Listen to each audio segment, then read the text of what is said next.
to Opera Orlando's Representation Matters series. I am your host, Chevalier Lovett, and I proudly serve as a board member for Opera Orlando.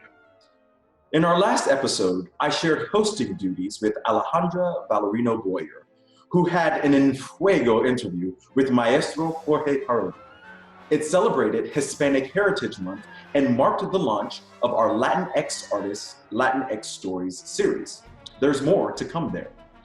For today's episode, we are focusing on Black artists, Black stories, as we welcome two astounding Black artists to our show. Grammy Award-winning music educator and conductor, Dr. Jeffrey Redding, and Metropolitan Opera assistant conductor and collaborative pianist, Howard Watkins. You don't want to miss their stories and insights, so let's get to it. So Jeffrey and Howard, good morning, good afternoon. I am so absolutely excited to be interviewing the both of you. I have to say, I'm super fangirling right now as I am a major fan of both of y'all's. Howard, we've never met in person, but I followed a lot of what you've done, and I know Jorge as well. Dr. Redding, the first Black conductor I saw on stage when I was in high school, which changed my life. I am so excited to have both of you here today. So first, we'd all love to hear, how did you get your start in music? And Jeff, we'll start with you.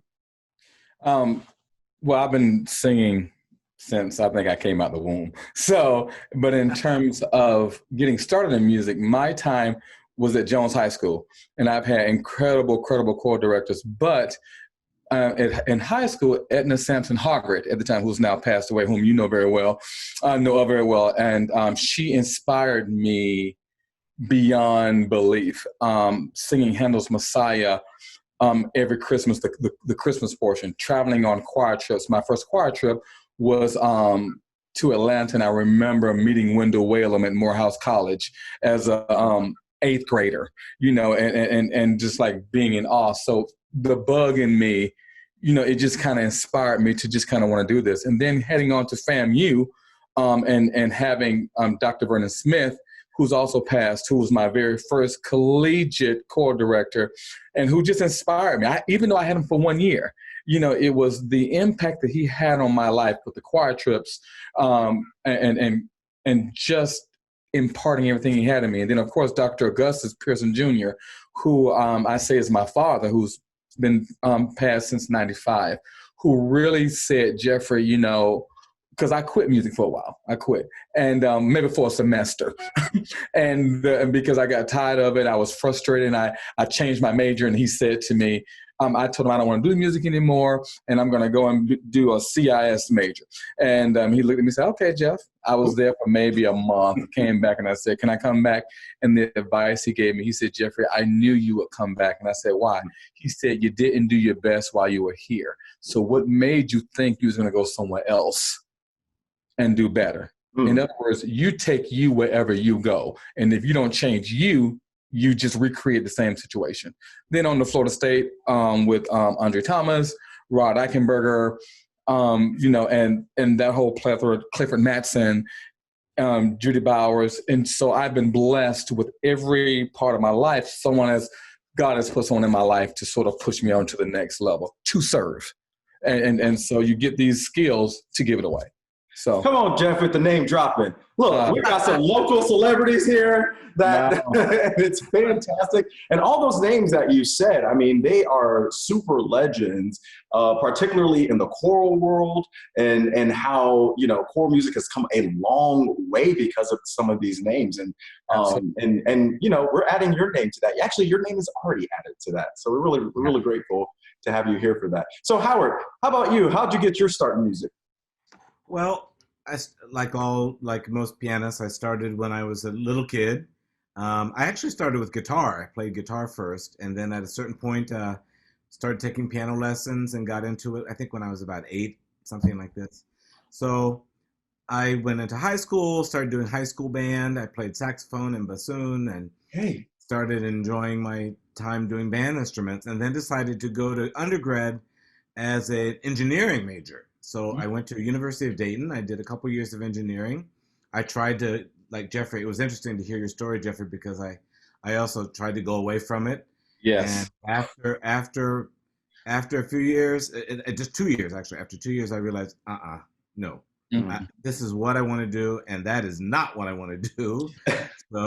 So I did my thing. I stayed as a solo pianist and went to grad school at University of Michigan, and worked with some wonderful people. Had a lot of contact there with George Shirley and Willis Mm. Patterson. Oh, Yes. I know, oh, right?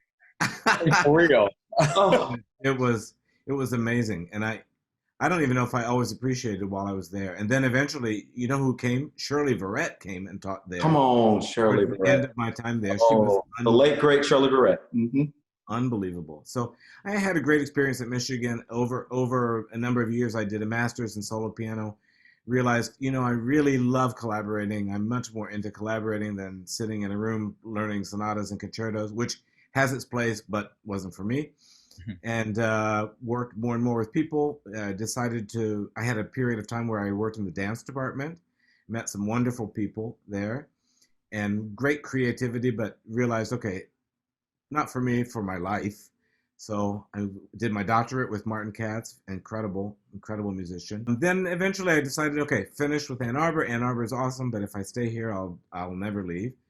It's very Mhm. comfortable. And I thought, let me go to New York. So I auditioned for the Met Young Artist Program, and I got accepted to that program. And from then on, over the past 20 years, I've I'm with lived you, in my New friend. York and been affiliated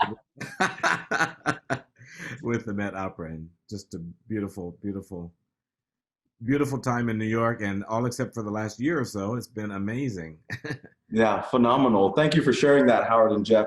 I'm not going to date myself either, but Jeff, I'd say I'd been a student of yours, not particularly in the classroom, but for 20 years-ish when we Yeah. first met each other. And your mantra with your students and choirs over the years has been unity through diversity. Yeah. So it seems like that statement is more important today than ever before. So what is it about that phrase that has inspired you and kept you motivated even during difficult times?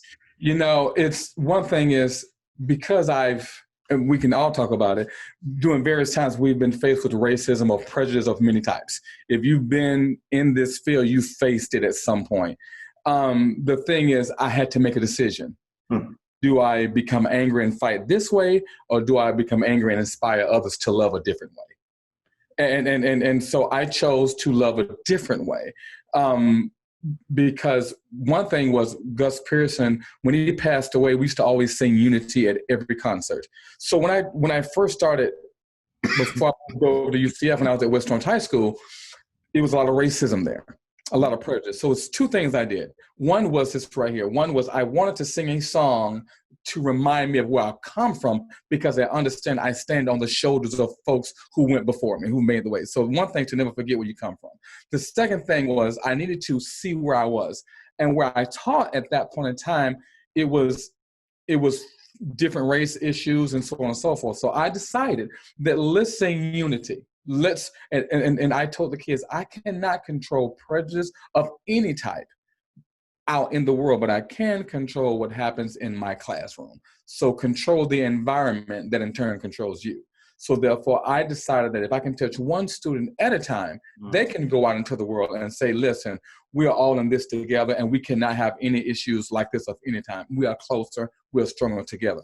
Thus, since I've moved to UCF, the new mantra is through unity we shall overcome. So at every concert, we're going to sing a theme of unity and we shall overcome. And I'm having all the students mix up Black, white, Hispanic, Asian, and because I'm convinced that even though when people see you, they may see what you look like, but once you sing, they hear your spirit.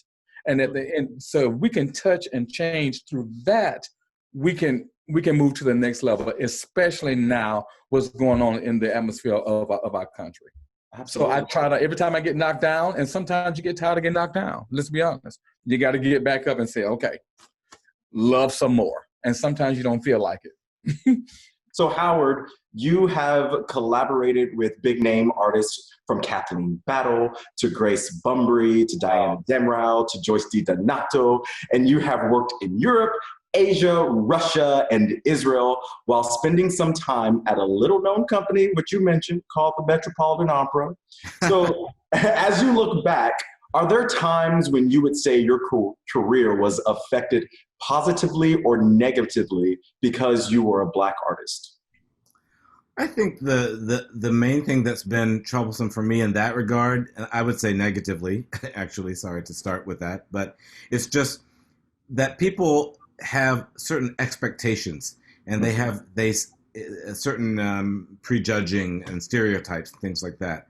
And because I present myself, well, I'm an educated person, and because I present myself a certain way, then I've had to deal with people trying to tell me that I'm not Black somehow. Oh, well, they may not actually say it in those words, but they act as if, oh, well, you're different than other Blacks, and so you're okay because you don't talk like them or you don't act like Absolutely. them, which is, obviously a not so subtle form of racism. And so some that has been something that's actually gotten in the way of my journey at times. It's been hard for me sometimes to identify and to understand what was going on in those situations. I always feel it's very important for us to be about quality and be about doing the best we can and not just get to situations based on, what am I saying? People trying to give opportunities to Black artists in a negative way. I shouldn't have even said give opportunities. The give opportunities is wonderful, but if they're trying to make tokens of us or something like that, this has been something that I've struggled and fought with, not falling for that and not feeling lesser somehow because of opportunities that came to me. As I've done this series several times with different folks, tokenism tends to come up a lot, particularly with Black artists. And in the world of opera, it is Porgy and Bess or Tremonisha or typecasting, right? In the world of this classical choral music, it could be just Negro spirituals, and that's probably the only thing that folks, think that Black folk are good for. Exactly. And so how do you, Howard, I want to ask you, you don't have to go into super detail, but if you want to spill the tea, you're more than welcome to. But how have you changed a potential very negative experience and turn it into a positive one? Well, as I alluded to just now, I try mostly not to focus on it as a first impulse. So, for example, something that happened this past year, or a couple of years ago, the Met did Porgy and Bess, as you know. At the Met, we're assigned to shows, and it happened that I was not assigned to that show because it started rehearsing early in August, and I was not there yet. So, fine, I wasn't assigned to Porgy and Bess, but I'm telling you, you can't imagine how many people came to me. Why weren't you on Porgy and Bess? You should have been on Porgy and Bess. If you'd been on Porgy and Bess, it would have been better in this way and that way and da-da-da-da-da. And I thought, the assumption that I should and have to be on Porgy and Bess because I'm a Black pianist is offensive to me. And it's offensive that people who don't know my background, maybe I don't have anything to bring. I don't believe this, but they don't know. So maybe I don't have anything to bring to that rehearsal process. Or maybe I didn't choose to be on that show, or who knows what. But to assume that I should be on it because my skin is Black is offensive to me. Jeff, is there a time where you've had to, you've been on stages, Carnegie Hall, Sydney Opera House, you've just been all over the world just representing Orlando. So is there a time where you've had to take a negative experience and turn it into a positive one? All the time. I mean, and I can echo Howard's sentiment with that. It's a battle that we constantly fight. Do you go in looking to fight that? No, not at all. But at the end of the day, it does happen. Choral music, you can do Negro spirituals and gospel. Okay, but I purposely playing Bach, or let me do Beethoven, or let me conduct this orchestral piece or that. And then they look at me. And so oftentimes I have to I fight the battle through my programming. Hmm. You know, if you hire me to do something, I'm going to specifically program certain things to also educate you. That I remember I had a student, because remember, you don't know sometimes you don't know that you don't know. And I had a student come to me and said to me, hey, can we do can you start a gospel choir? And I said, no, I'll tell you what, we could do, we may do a gospel piece here, but I'm not going to do a gospel music. I'm teaching some tone things and so on and so forth. He got so mad at me and said to me, you are a sellout. You are supposed to be black. Oh. And I looked at him and I said, I don't see myself as a black educator. And he got mad. I say, I see myself as an educator who happens to be black. What? At the end of the day, I know who I am. Mm-hmm. But my mind, my education, my resources, that dictate me. I don't allow myself to get caught up into your baggage of what you think I should be. I know who I am. So allow me to grow your world, because right now it's a very small place. And so that's how I approach it for my students. On the professional scene, I've been told no for certain jobs, and I've literally had to submit certain things so they can see my work, to show them that I can do it. Oh. And then once you get in front of a choir, you get in front of an orchestra, then you sometimes have to, once they see you work, then it's like, okay, he's okay. Not all the time, but yes. So what do I say? Be prepared. Sometimes you fight issues by being prepared. You don't have to open your mouth. You just make sure you know your stuff. Mm-hmm. And you just keep moving. And you let everybody else do the battling. And that's the way I've kind of approached it. I love that, Jeffrey. That is so powerful. I think that's really important, that you just have to be really fabulous. So when they see your work, when they see what you do, oh, that's really great. It's not like, oh, that's a black guy who was really great. It was a great musician because he's a great musician. There you go. Incidentally, maybe it comes up that he's black or maybe not. Right. Mm-hmm. Yeah. And it is what it is, but we understand that's what it is. Right. So I'm very slow to pull a race card if there's none. Absolutely. So Howard, this one's for you. Thinking about your experience in education, in what ways do you try to increase diversity in music and opera? Well, one thing that happened, I'm going to draw on my experience at Michigan, having that contact and playing in the studio of Willis Patterson and being there just after the first Black Music Symposium that happened there. I had a lot of exposure to African-American art song that was not generally, I think people are talking more about that now, but for a long time, people didn't know that repertoire. So being exposed to that repertoire and the idea behind the composition of some of that, I've been able to take that with me and recommend that as pieces for people. So when people are looking for programming, no, I don't want to only do spirituals or only do things from the Patterson anthology, but I can add that spice to our food. Hello. Yeah. That spice is important. Absolutely. Yeah. And it's just another rich experience that some people don't have access to, and I'm excited and glad to have the opportunity to introduce them to that. And Jeff, same question to you as well. In what ways, through your education and experience, in what ways do you increase diversity in music and in choral music as well? In choral music, what I try to do is, first of all, again, through programming. Secondly, it would be if I'm doing an all-state or honor choir, if I'm conducting at Disney or Opera Orlando, hopefully, soon, or at the church or wherever I'm doing, whatever venue I am, I try to bring my experiences to it. I approach it from an educational standpoint first. And then, meaning that I'm going to program certain things. At UCF, let's do this, let's do that. I was working with my conductors just Tuesday, and we was literally working on how do you conduct a hemiola. And so therefore, we literally talked about the Baroque period and how did it happen. And okay, now let's go to this aria, let's go to this recit. And I just try to allow my education to fight it, because once they see that, they don't see that I'm Black. They already know I'm Black, but I want you to see that I bring all of it to the table. You know, and then if that's not enough, then let's have a discussion. You know, it's those things. Being prepared. Yeah. So I just try to work on being prepared. Now, that being said, is being prepared enough? Not always. You can be prepared all day long, and there's some people you will never change their mind. What do you do in that situation? You still be the best version as you can. You check a box and you keep on moving. Yeah.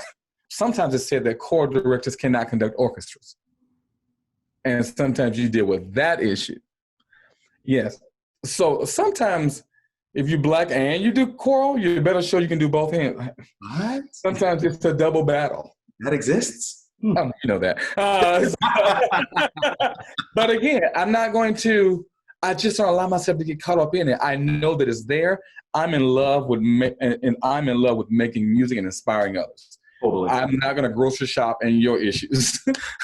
Yeah. I'm not going to grocery shop in your issues. Like, he snaps to that. You know, you want to add to that, Howard? Well, Jeffrey was making me think about I know when I was younger, I would sometimes run into people who, well-meaning, would actually even go there with me and ask me things like, oh, well, you know, you're Black. How do you feel about that? Or make borderline Black jokes with me, knowing that I'm a cool Black. So I'll just go along with it. Now, when I was younger, I would kind of roll with that and kind of go along with it and not want to make waves. Now I'm a little bit older, a little more sense of, you know, I mean, I don't have to, and we're in a time where people are aware about these things. So when those kinds of things happen now, it's a little easier to, what do you mean? And just kind of. Absolutely. Yeah. Absolutely. Yeah, just don't even play that game. Or it's the dishonest question.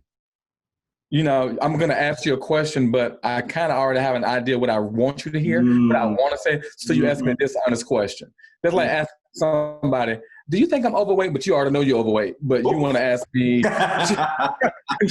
you know, you already still got in trouble for answering the question. Yeah. I mean, honestly, because there's no, so I'm going to be quiet. But yes, I'm on the same page. I mean, Jeff, we're in the same space. So, you know, what I'll say as well is, you know, in the moment of music of where we are now, particularly as, you know, Howard, you looked it up, and Jeff, you looked it up. In the moment we're in now, it's something Opera Orlando has adopted where we're calling people into spaces. We're calling you into a space now. Absolutely. To hold you accountable to something that might have been harmful to someone. And that's the only way you learn. The only way I learned not to touch the stove as, you know, a little kid is, as I was trying to reach for it, my mom called me into that space and slapped my hand, right? And said, no, we don't want to burn you on that. Jeff, you want to add to that? Yeah, you know, there's something when you said touch the stove, there's something that my professor taught me. He said, you know, Jeffrey, consequences instruct. If in other words, if I go to your house and I put my hand on the stove and I burn myself, but if I go to someone else's house and it burns myself, I didn't learn the lesson. The first burn should have worked. So in other words, it wasn't hot enough. So oftentimes consequences instruct. It doesn't matter, you know, so sometimes you have to go through it to learn from it. Yes. Well, you know, I'm going to ask you this question. This is a very, very difficult question. So Howard, you have a little bit of time to think about this, but I'm going to throw this at Jeff first. So is there a particular piece of music that speaks to you in a meaningful way? What piece is it and why? Haydn's creation. Why? The entire work. Just first of all, thinking about Haydn and how he was motivated by Handel from the Messiah, and listening to how he just really wrote that piece and the different movements in it. I can listen to the creation all day long if we're talking about a big work. Now, if we're talking about an octavo,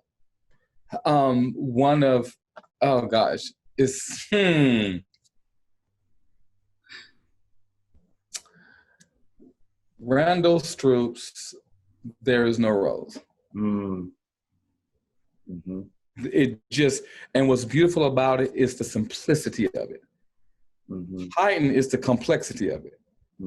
Stroop is the simplicity of the beauty. And it taught me that beauty exists in both forms. in its complexity and its simplicity. But there's something about the Stroop piece that touched me in a vulnerable way. Mm-hmm. It allowed transparency of heart to come through, where one piece worked with my head, intellect, the other one worked with my mind. I mean, in my heart, I'm sorry. And that just got me. So I'm attached to both pieces jump at me. Oh, You know, beautiful. so if that makes sense at all. It totally makes sense. Howard, same question to you. What? I mean, that was a difficult one. I think you were actually intently listening to Jeff, and so what piece inspires you and why? I was listening to Jeff, but you know, two pieces of the same composer I'm going to jump on, and one is more in your realm, Jeffrey, the Benjamin Britten War Requiem. Oh my gosh. Something that I have always just been completely enraptured with. I just find it's just stunning in every level. The interplay of giant forces, small forces, text that is passionate and makes a statement against war. At a real personal level, not just generally, oh, we shouldn't go to war, but really personal in the soloistic moments. And then in the opera, Peter Grimes, there are similar elements, big forces, the play of the chorus versus the individuals, and the whole thing that this outcast person, just seeing the different ways that he's treated by those who love him, Ellen, those who hate him, the people in the country folk and the townspeople, who are just an unbelievable element of that piece. I just adore that piece. I did have the fortune to work on it at the Met, in not such a great production, but it doesn't matter. It was just amazing to just dig into the music with those amazing artists, Anthony Griffey, Pat Rissette. It's just great. And an incredible conductor. Oh my God. I need to come to New York. Listen, you talk about you need to come to New York. You're always in New York. The guy from the guy who used to be in San Francisco, Runnicles, Donald Runnicles. He was amazing in that. So anyway, Britain. Fantastic. I do remember actually tuning into the live broadcast of that, and it was absolutely phenomenal. Howard, I'm going to ask you, what would you say is your vision for the future of opera?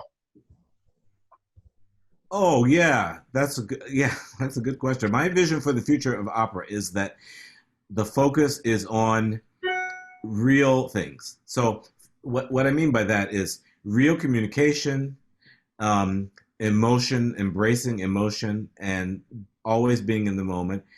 No consideration of, the focus is not on silly things like whether or not somebody, I'm sorry, I'm rambling a bit, but I'm thinking about Othello. There's this whole discussion of blackface and Othello. I think that gets off track onto a useless kind of discussion. I'm more interested in the actual communication that's possible in that role, and that opera becomes a force for that, for communication and emotion in performance, so that it isn't just directors trying to find some weird concept because they think it's boring. No, it's not boring. And if you spend your time trying to do what can be done, it can be the most absolutely incredible art form and deeply moving, and will draw in audiences like crazy. So my idea is that the future of opera will have more and more focus on that, and less people who don't fully believe in it trying to force it and trying to make it better by doing weird concepts or getting caught up in other things that are beside the point. So keeping the music relevant, right? Just being keeping the music relevant, but also being willing to go and try to understand the communication that's possible and the emotional communication and uplifting quality that's possible. I find, in orchestral music, I think people accept more orchestral, and I'm including choral, and this is just my own blanket statement, but people tend to accept at face value what it is.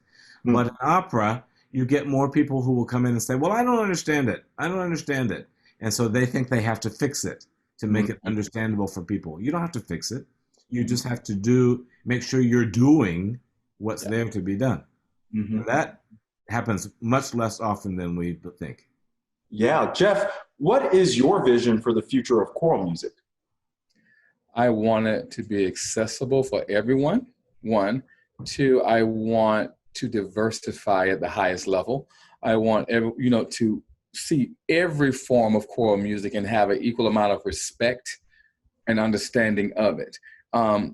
Because once you understand it more, it informs your mouth more, it informs your opinion more, and that choral music is life-changing music. I tell you, if I did not have choral music in my life, I don't know where I would be right now. That's how much it inspired me. And so I want it accessible to everyone. So in the future, I want people to be excited about choral music, excited about opera, excited about all forms that may not be quote unquote normal to people, to the common person, and so that's where I see it. And so that's what part of my life mission is, hoping that we can inspire through the arts at the highest level and make it available and accessible to everyone who would love to partake in it. I don't see choral music as an elective, and that's part of the issue. You don't approach this type of music as an elective. See it as you see math, English, science, all of that. See it on equal footing. What does the research say about this? So you are to inform the entire body, not just one half of the brain. Yes. And so a half of the social issues that we have is because people are in their corner doing their thing and don't have the ability to relate to something that they've never gone through or never experienced. Why can't choral music be that bridge? Absolutely. Do it all. So yeah, I think for all of us, probably when we were in school, it was just part of our upbringing and it was just part of school. So right. we had the exposure. I think that's become much less so now. Yes, absolutely. And I'm 100% with you, Jeffrey. It shouldn't be optional. People should have to have that exposure. Now, if when they have that exposure, it's presented to them in a way that that's actually really fun. Yes, I really absolutely. like that. Absolutely. And then that can change the narrative in the country. Then it's not that it's not cool, because the narrative is not cool. So I agree with you. Yeah. I agree with you. It's ridiculous. Yeah. So we talk about here on this show why representation is important. A little soapbox I get to go on this is now I have two folks here that showed me what representation means to be. I'm a classical musician. I'm a classical artist who happens to be Black. But y'all were among the first folks that I saw who looked like me doing what you're doing. Why is representation so important to you? Why do you feel that representation matters? Howard, I'm going to kick this off to you first. Okay.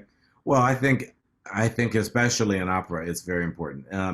Look, I don't know more than 2 or 3 Black coaches, Black pianists.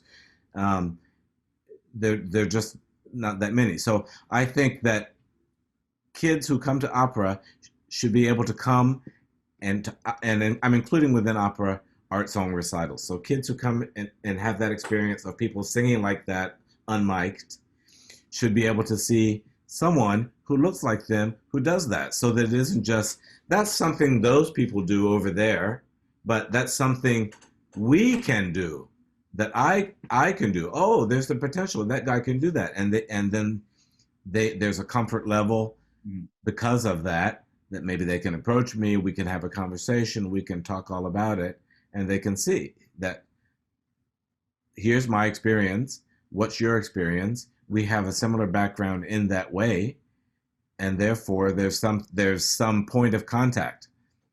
I think those things are really important, Absolutely. And Jeff, I'm going to kick that off to you. Why is representation so important to you? Well, you realize in this life you have really a truncated time frame to make whatever you're going to do, to make whatever you're going to do happen. You don't know who's watching. You never know how you inspire. you just know how you were inspired. And then when it's your turn, you don't know how you inspire someone else. So representation, for instance, it's great to see other African-American conductors come through and are looking at this art and expanding their world past the gospel and the spiritual, because we understand what it is. We know it's important to us. It's who we are. But we're more than that. And as a result, they're getting inspired to do more. When I was at FSU, that was Andre Thomas for me. You know, on the graduate level, my undergrad, it was Gus Pearson out of Michigan, as you're bringing it out. Now that I think about it, out of Michigan, you know, and he's been dead, I would say 30 years now. He's one of the greatest conductors I've ever seen in my life. And he was before his time. When I say a great soloist, you've heard of Elizabeth Green. Elizabeth Green he was under her, you know. He's just the who's who. And it's wonderful that they inspired me. So therefore, for me, I don't know who I inspire, honestly, unless someone come and tell me. I just literally make sure because I'm standing on the shoulders of grace who's gone before me, I'm literally driven to be the best version of myself. But not only touch Black folks, I want to touch everyone. I want to inspire everyone and to let everyone know that once I leave this earth, the legacy is he gave his all, he gave it to everyone. And now you see Blacks, white, Hispanic, Asian, and everyone conducting and doing multiple things and serving the art, serving people. And you see it, if that makes sense to you. And that's truly where my heart is. Absolutely. I was so excited about a month or so ago when I found out that the two of you will be sharing this space in our Representation Matters series. And I think that folks are going to get a lot out of this. I am so grateful, truly, to take a serious moment for what you have given and what you have sacrificed to our art forms, what you have gone through and what you have endured. We see you, we hear you, and we really appreciate what you have done. I am going to be giddy for a while because this is the highlight of my month, a very trying month, but I am so appreciative of you, Jeff, and of you, Howard, of joining us here in our Representation Matters series. Thank you both so much. A big thanks to Dr. Jeffrey Redding and Howard Watkins for being here with us today. We look forward to having their musical expertise at Opera Orlando for our upcoming production of Deflator Mouse, where Jeffrey will serve as our chorus master and Howard as our assistant conductor and pianist. I hear the tickets are on sale for that with 2 performances on December 17th and 19th in the Walt Disney Theater at the Dr. Phillips Center for the Performing Arts. I know I'll be there and I'm looking forward to it. Thanks for being here with us today for Black Artists, Black Stories. This is Chevalier Lovett signing off. Our next Representation Matters episode will be on December 13th with Marcia Hope Goodwin, Chief Service Officer and Director of Community Affairs with the City of Orlando. You can find out more information by liking Opera Orlando's Facebook page for the series schedule and updates, and subscribing to Opera Orlando's YouTube channel for all archived episodes of the series and much more. Stay safe and keep singing.